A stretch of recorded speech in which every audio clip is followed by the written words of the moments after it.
오늘은 추수감사주의를 맞이해서 감사에 대해서 한번 생각해 보려고 합니다. 특별히 오늘 여러분과 함께 나누고 싶은 내용은 우리가 하나님께 드리는 감사가 더 풍성하고 더 깊은 감사가 되고 더 지속적인 감사가 되기 위해서 우리의 감사에 무엇이 더해지면 좋을까? 감사에 더해져야 될 것이 무엇인지 같이 한번 생각해 보려고 합니다.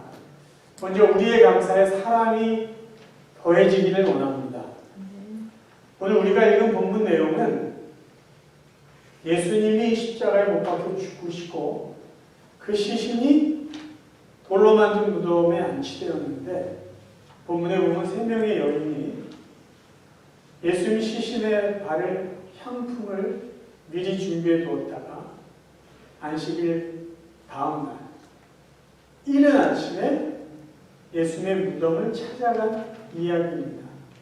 그 중에 특별히 막달라 마리아 이 여인을 집중해서 주목해서 살펴보려고 합니다. 막달라 마리아라는 이 여인은 평소에 예수님이 살아계실 때 예수님께 감사하여 예수님을 잘 섬겼던 여인 중에 한 명입니다.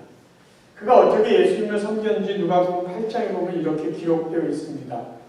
예수께서 각 성과 마을에 두루 다니시며 하나님의 나라를 선포하시며 그 복음을 전할새 7 귀신이 나간 자 막달라인이라는 마리아와 헤롯의 청지기 구사의 아내 요한나와 수산나와 다른 여러 여자가 함께하여 자기들의 소유로 그들을 섬기더라.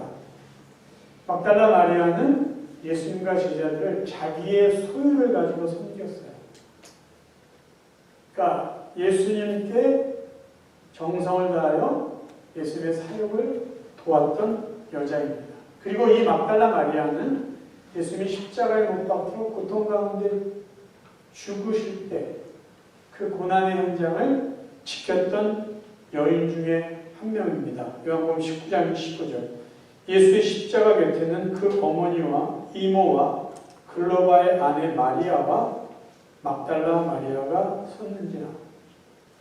제자들은 그 자리에 없었는데 가족이 아님에도 불구하고 이 막달라 마리아는 예수님의 죽음의 고난의 현장을 지켰습니다. 그리고 이 여인은 예수님이 죽으시고 시신이 무덤에 안치될 때까지 장례식을 끝까지 지켰던 사람 중에 한 명이에요. 마가복음 15장 46절입니다. 요셉이 세마포를 싸서 예수를 내려다가 그것으로 싸서 바위 속에 판 무덤에 넣어두고 돌을 굴려 무덤 문에 놓음에 막달라 마리아와 요셉의 어머니 마리아가 예수 둔 곳을 보더라. 왜 이 막달라 마리아는 이렇게 예수님의 사역을 돕고 예수님의 고난과 예수님의 장례의 모든 끝까지 그 자리를 지켰을까요? 막달라 마리아는 예수님께 받은 은혜가 있기 때문이에요. 그래서 감사한 마음으로 주님을 섬겼습니다. 이 여인이 예수님께 받은 은혜는 무엇일까요? 오늘 우리가 읽은 본문에도 나와 있지만 다시 한번 읽어봅니다. 마가복음 16장 9절에 보면 예수께서 안식 후 첫날 이른 아침에 살아나신 후에 7 귀신을 쫓아내어 주신 막달라 마리아에게 먼저 보이시니 누가복음 8장 2절 또한 악귀를 쫓아내신과 병 고침을 받은 어떤 여자들 곧 7 귀신이 나간 자 막달라인이라는 마리아와 이렇게 성경을 기록합니다. 이 막달라에서 살았던 이 마리아는 예수님께 어떤 은혜를 받았냐면요. 자기에게 7 귀신이 들려서 고생하고 힘들었는데 예수님이 자기에게 들어온 7 귀신을 쫓아내줬어요. 그 시대 사람들은 귀신이 들렸다고 하면은 이런 선입관을 가졌습니다. 저 사람은 좀 부정한 사람이다. 정결하지 못하기 때문에 더러운 귀신이 저 사람에게 들어갔다. 그런 선입관, 그런 생각들을 갖고 있었어요. 그래서 이 막달라 마리아는요, 귀신이 7 귀신이나 들렸던 것 때문에 사실은 굉장히 부정한 여인이다라는 그런 오해를 받고 살았음에 틀림없습니다. 그래서 어떤 사람들은요, 막달라 마리아가 창녀였다라는 해석을 해요. 근데 사실은 그 해석은 잘못됐죠. 왜냐하면 조금 전에 우리가 읽어본 누가복음 8장에 보면은 막달라 마리아가 예수님과 제자를 자기의 소유로 섬겼을 때 함께 자기의 소유로 예수님을 섬겼던 사람들의 수준이요, 그저 막 살았던 가난한 여인들이 아니었습니다. 그래서 막달라 마리아가 창녀였을 것이다 라는 해석은 사실 바른 해석이라고 볼 수 없습니다. 어쨌든 이 막달라 마리아는 귀신이 들려서 내가 부정한 여인이라는 그런 부끄러운 사람들의 소리를 들으면서 자기 스스로 자기 삶을 통제하지 못하면서 살았던 그런 여인이었는데 예수님께서 그 여인에게 들렸던 7 귀신을 다 쫓아내셨어요. 얼마나 감사했겠어요. 그래서 주님의 은혜를 알기에 주님께 감사한 마음으로 자기 소유로 예수님을 섬기고 예수님의 고난의 현장도 지키고 예수님의 장례를 끝까지 자기가 참석해 주었던 것이죠. 그러면 제가 질문 한번 해볼게요. 오늘 우리가 읽은 이 본문에서 향품을 사두었다가 예수님의 시신에 발라줘야지 하고 안식 후 첫날 매우 일찍이 예수님의 무덤을 찾아간 이 막달라 마리아의 마음은 감사의 마음일까요? 사랑의 마음일까요? 저는 이 여인의 이 모습은 사랑의 마음이라고 생각을 합니다. 왜냐하면요, 감사라는 것은 보통 받은 은혜, 받은 것이 고마워서 그것을 보답해주는 마음으로 하는 행동입니다. 그런데 지금 예수님은 이미 돌아가셨어요. 그래서 막달라 마리아는 예수님을 더 이상 만날 기회가 없고요. 예수님으로부터 무언가 더 얻을 것도 없어요. 그러니까 이런 일은 제자들이 해야 어울렸을 일인데도 불구하고 과거에 주님께 받은 은혜가 고마워서 한 여인이 이런 일을 하고 있습니다. 근데 그 마음이 그저 감사에 그친 것이 아니라 사랑의 마음이 있었기 때문에 감사의 사랑을 담아서 이미 죽어서 더 이상 바라고 기대할 것도 없는 주님을 위해 이 여인은 섬길 수 있었던 것이죠. 제가 몇 주 동안 생각해 봤어요. 감사와 사랑의 차이는 무엇일까? 기본적인 차이가 뭐냐면요, 감사는 수동적인 거예요. 감사는 누군가에게 받은 것이 고마워서 거기에 대해서 반응하는 마음이에요. 태도예요. 모습이에요. 사랑은 어떻죠? 받은 게 없을지라도 내가 그 누군가를 사랑하면 내가 주는 거예요. 그래서 사랑에는 희생이 담겨있고 사랑은 능동적입니다. 억지로 할 수 없이 마지못해 하는 게 사랑이 아니에요. 그래서 감사와 사랑에는 그런 차이가 있어요. 또 하나 차이는 제가 생각할 때는요, 감사는 주는 사람 입장에서 줘요. 내가 주고 싶은 것을 내가 좋아서 상대방에게 줍니다. 그게 감사예요. 사랑은 어떻죠? 내가 주고 싶은 것을 주지만 내가 기뻐서라기보다도 상대방을 기쁘게 해주기 위해서 주는 게 사랑이에요. 그래서 사랑에는요, 반드시 내 것을 주고 내 것에 대한 희생이 담겨 있습니다. 뭘 받지 않더라도, 무엇을 기대하지 않더라도 주는 것이 사랑이에요. 그러니까 지금 마리아가 예수님께 보여준 게 그것이죠. 능동적으로, 자발적으로, 더 이상 받을 게 없을지라도 하나님께, 예수 그리스도께 나의 사랑을, 나의 정성을 지금 드린 것이에요. 제가 이 말씀을 드리냐, 감사의 계절을 우리는 하나님께 감사할 것이에요. 근데 우리의 감사가 내가 좋아서 그래요. 내가 기뻐서 하나님께 드리는 감사, 그 감사 위에 하나님이 기뻐하실 감사를, 하나님이 기뻐하실 저와 여러분의 사랑을 그 감사에 더해서 고백할 수 있기를 바랍니다. 내 중심이 아니라, 내가 좋아서 하는 것이 아니라 하나님의 기쁨을 위해서, 하나님의 영광을 위해서 우리의 감사에 사랑이 더해지기를 간절히 바랍니다. 두 번째, 우리의 감사에 더해야 될 것은 위해서는요, 믿음을 더하셔야 돼요. 저는 감사를 두 가지로 구분을 합니다. 첫 번째 감사는 과거형 감사예요. 두 번째 감사는 미래형 감사예요. 과거형 감사는요, 저희 모두가 일반적으로 표현하는 감사입니다. 어떤 감사죠? 과거에 받은 은혜. 과거에 하나님이 주신 은혜를 생각하면서 감사하는 거예요. 그럼 미래형 감사는 뭘까요? 앞으로 하나님이 주실 은혜를 미리 감사하는 거예요. 받은 다음에 감사하는 게 과거형 감사라면 받을 것을 믿고 미리 감사하는 거예요. 여러분, 그래서 이 감사는요, 믿음하고 연관이 있습니다. 받을 은혜를 내가 믿고 감사하는 것이에요. 그러면 과거형 감사는 우리가 늘 하는 감사인데, 과거형 감사를 하면서 앞으로 하나님이 주실 것을 믿고 미리 감사하면 우리의 감사는 계속 지속될 수가 있다는 거예요.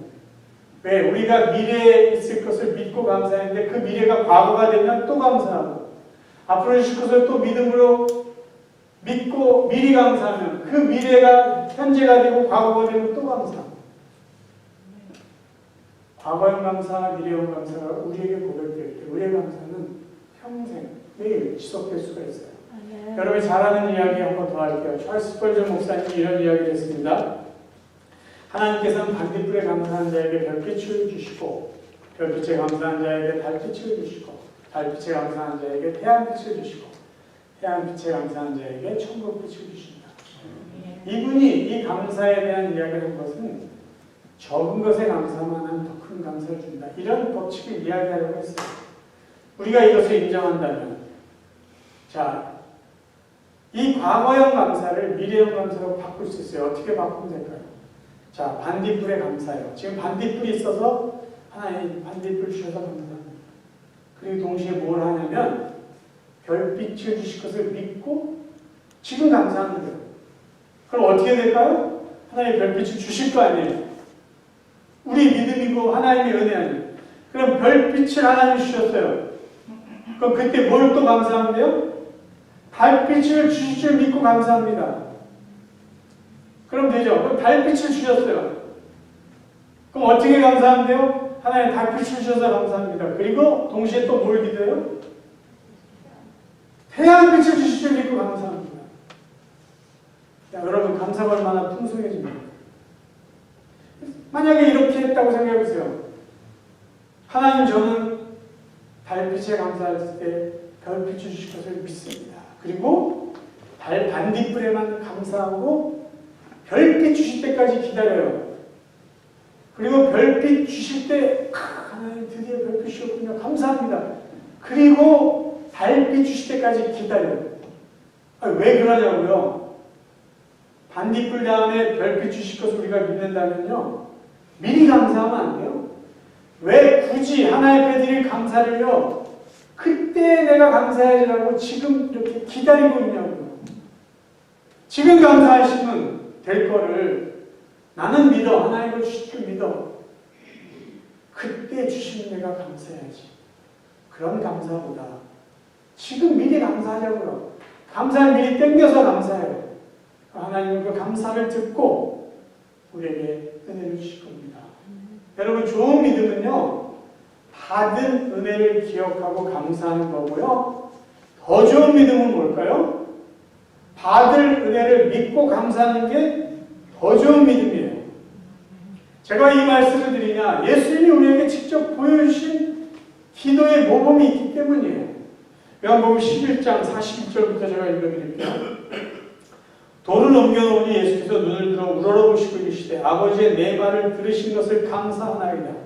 항상 내 말을 들으시는 줄 내가 알았나이다. 그러나 이 말씀 하옵는 것은 둘러선 무리를 위함이니 곧 아버지께서 나를 보내신 것을 그들로 믿게 하려 함이니이다. 이 말씀을 하시고 큰 소리로 나사로야 나오라 부르시니. 자, 질문을 드리겠습니다. 예수님이 나사로를 살리신 게 먼저입니까? 예수님이 하나님 아버지께 나사로를 살게 해주셔서 감사합니다라고 기도하는 게 먼저입니다. 하나님께서 내 말을 들으시는 것을 예수님은 알고 감사했어요. 그래서 아버지, 내 뜻을, 내 말을 하나님이 들어서 응답해 주신 걸 믿습니다. 감사합니다. 그리고 나서 큰 소리로 나사로야 나오라 그러신 거예요. 미리 감사한 거예요. 미리 감사했어요. 감사하지 않아도 그 일이 일어났겠지만 감사한 것 때문에 이 삶이 더 풍성하고 하나님의 영광을 받으실 수 있다는 것이에요. 이 감사의 계절에 여러분 어떤 감사를 드리셔야 될까요? 받은 은혜 기억하고 감사하세요. 당연히 우리가 해야 되는데 또 하나 우리의 감사에 믿음을 더하십시오. 받은 은혜, 주실 은혜 믿고 믿음으로 감사할 수 있길 바라요. 여러분 마음속으로 기도하는 거 있죠? 감사로 고백할 수 있기를 바랍니다. 한 가지 더요. 우리의 감사에 찬양을 더하기 원합니다. 저는 사랑은 표현되지 않으면 사랑이 아니라고 생각하는 사람이에요. 내가 누군가를 사랑한다면요, 나의 사랑은 반드시 표현되게 되어 있어요. 그게 말로 고백이 되든, 내 정성으로 표현이 되든, 내가 시간을 줌으로 표현이 되든, 내가 선물을 주든, 내가 물질을 주든, 사랑은 반드시 표현되게 되어 있어요. 아무것도 표현되지 않는 사랑은 사랑이 아니다라고 저는 생각합니다. 감사도 마찬가지죠. 내가 누군가에게 감사해요. 말도 안 해요. 무언가 주지도 않아요. 그리고 속으로 나는 감사해.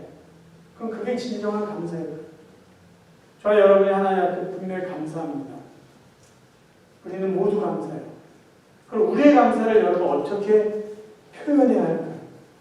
우리의 감사를 우리가 하나님 앞에 어떻게 표현하면 좋을까요? 성경에서 좋은 예를 저희들에게 보여주고 있습니다. 누가복음 17장입니다. 먼저 읽어드릴게요. 예수께서 예루살렘으로 가실 때 사마리아와 갈릴리 사이로 지나가시다가 한 마을에 들어가신 나병 환자 10명이 예수를 만나 멀리 서서 소리를 높여 이르되 예수 선생님이여 우리를 불쌍히 여기소서 하거늘 보시고 이르시되 가서 제사장들에게 너희 몸을 보이라 하셨더니 그들이 가다가 깨끗함을 받은지라 그 중에 한 사람이 자기가 나은 것을 보고 큰 소리로 하나님께 영광을 돌리며 돌아와 예수의 발 아래에 엎드려 감사하니 그는 사마리아 사람이라. 10명의 나병 환자 중에 한 명이 예수님께 와서 감사를 고백했어요. 어떻게 감사를 고백했나요? 15절에 나와 있어요. 그중 한 사람이 자기가 나은 것을 보고 큰 소리로 하나님께 영광을 돌려요.